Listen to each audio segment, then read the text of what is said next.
Nah, terus apa yang membuat Pak Ruby bisa meyakinkan saya dan masyarakat bahwa Pak Ruby tepat di posisi sebagai kepala dinas kesehatan ini kan pelayanan dasar yang paling penting menurut saya, salah satu yang paling penting. Gimana?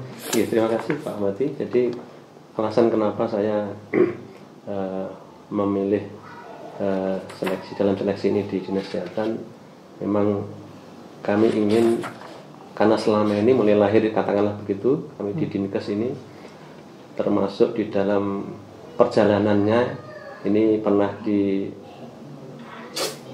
pemberantasan penyakit, di seksi penyakit baik malaria maupun demam berdarah cukup lama, juga pernah sebagai kepala Labkesdanya.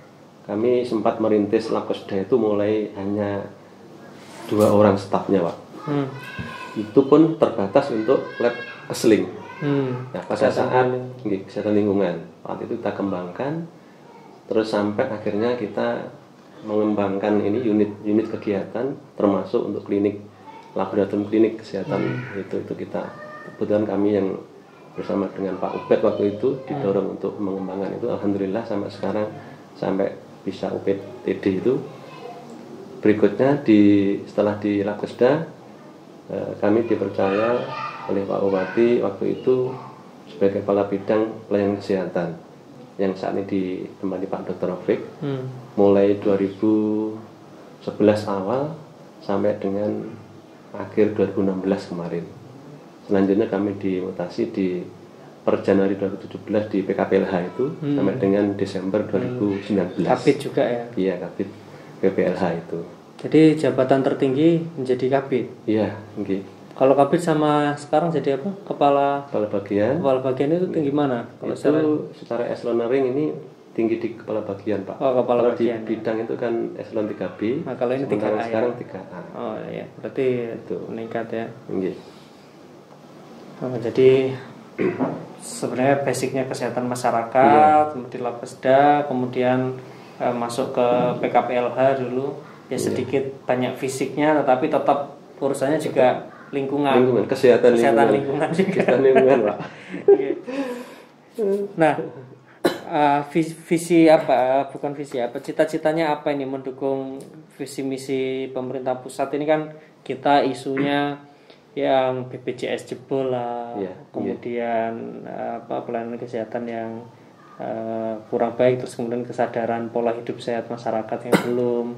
Apa yang mau ditonjolkan nanti ketika Pak Ruby katakanlah menjabat? Iya, terima kasih Pak Wati. Jadi kebetulan pada saat kami ditugasi di kepala bidang pelayanan kesehatan, itu memang pelayanan kesehatan masyarakat miskin di bidang kami, termasuk di dalam penyusunan PPI itu kami dengan Pak Bambang waktu di Capil, termasuk dengan Kesra di Pak Anwar itu kita sempat menyusun pendataan ini memang luar biasa permasalahan seperti sekarang ini, Pak. Itu sehingga waktu itu PPI memang dengan segala permasalahannya akhirnya bisa tersusun dan ter-SK-kan. Yang kedua terkait dengan pelayanan BPJS yang saat ini atau mulai awal memang mengalami defisit, memang tingkat tingkat pembayarannya ini yang perlu dikaji adalah di tingkat BPJS sendiri pengelolaannya ini saya kira perlu di upgrade lah istilahnya. Artinya baik dari sisi kualitas sumber daya, karena begini Pak, disinyalir ada maladministrasi di rumah sakit, artinya yang diklaimkan ini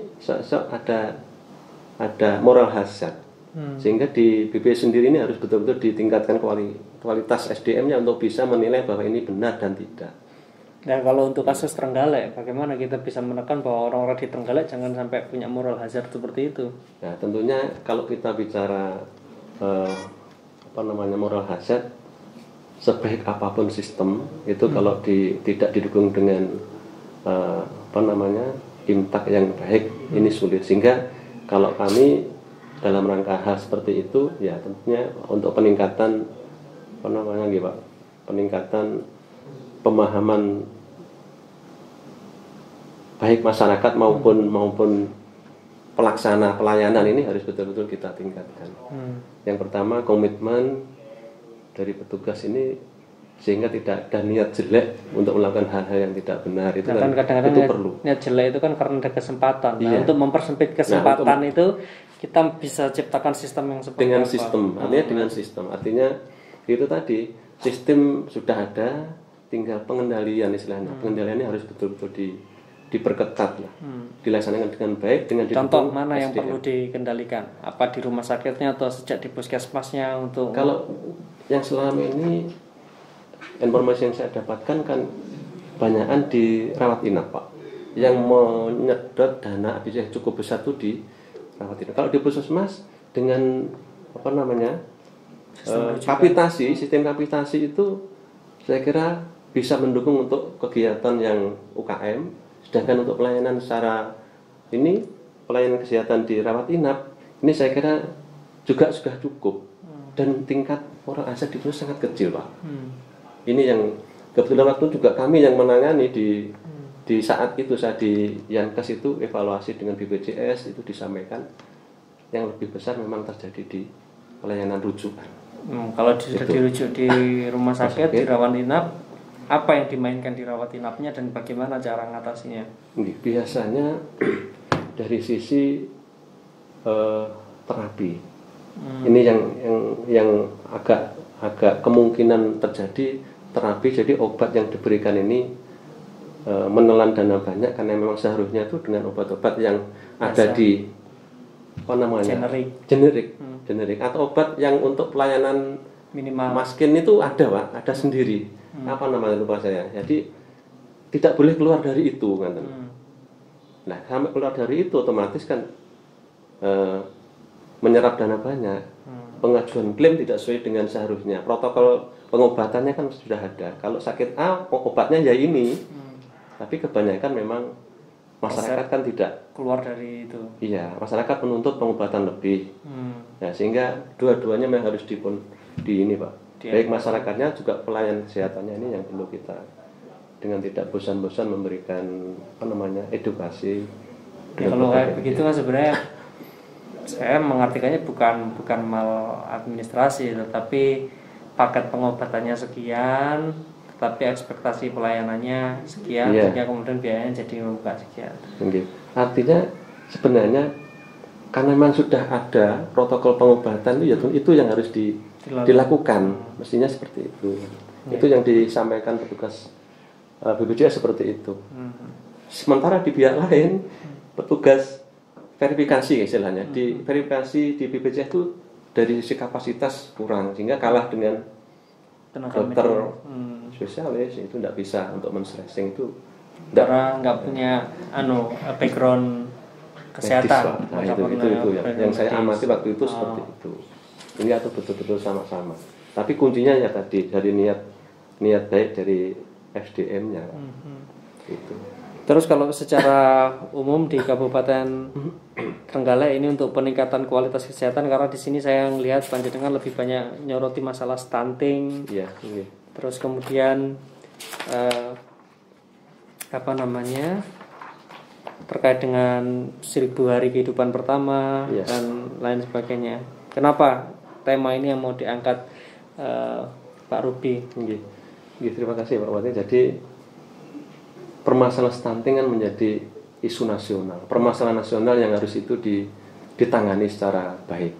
Kenapa seperti itu? Ya karena memang SDM itu memegang peran penting di dalam waktu-waktu ke depan.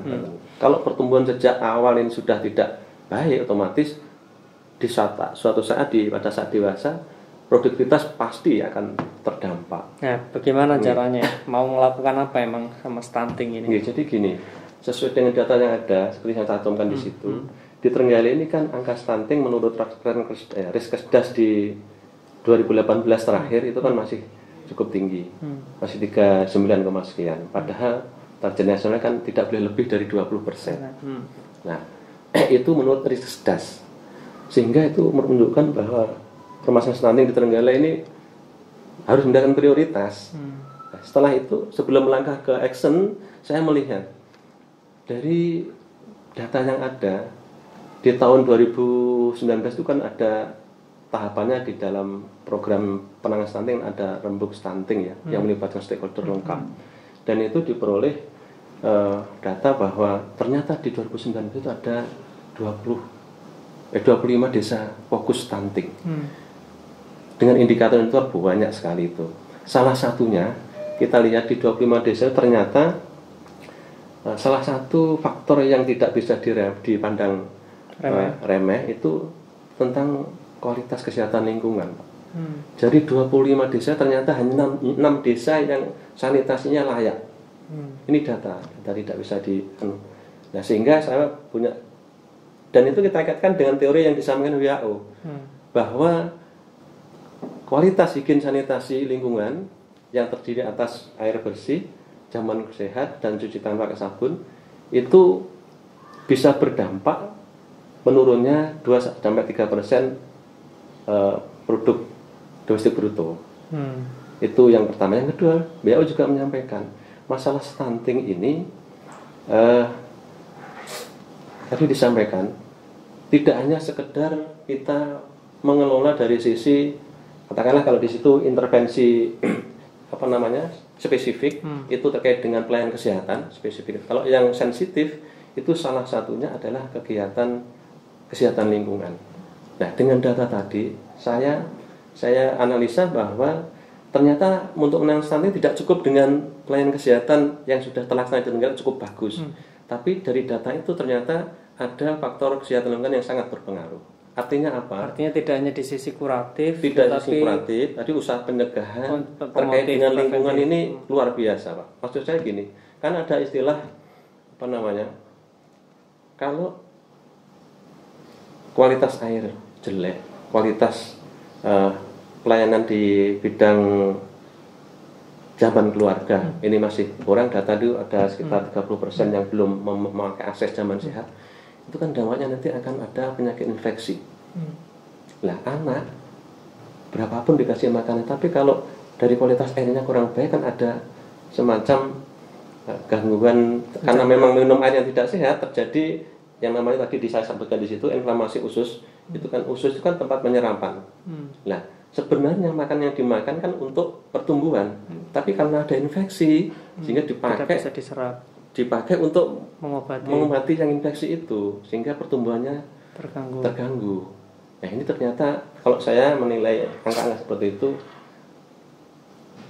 intervensi spesifik tidak bisa berdiri sendiri, harus betul didukung dengan intervensi yang lain yang sensitif, antara lain dengan peningkatan kesehatan lingkungan.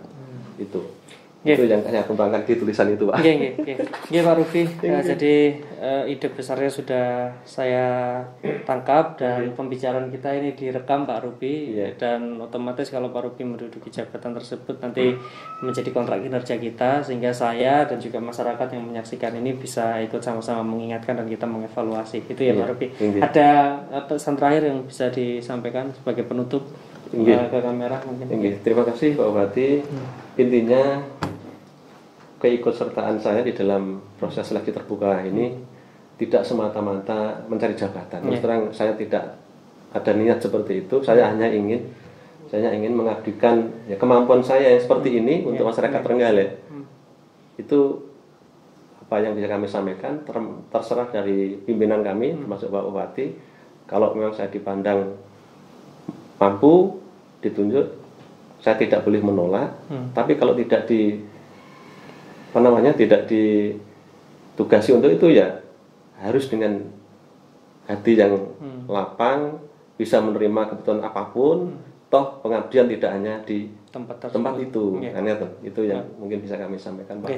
Dan mohon maaf terakhir, Pak Bupati, mungkin ada hal yang kurang berkenan. Ini saya mohon maaf yang sebesar-besarnya. Sama-sama, Pak Rufi. Terima kasih, Pak Rufi. Selamat menjalankan aktivitas.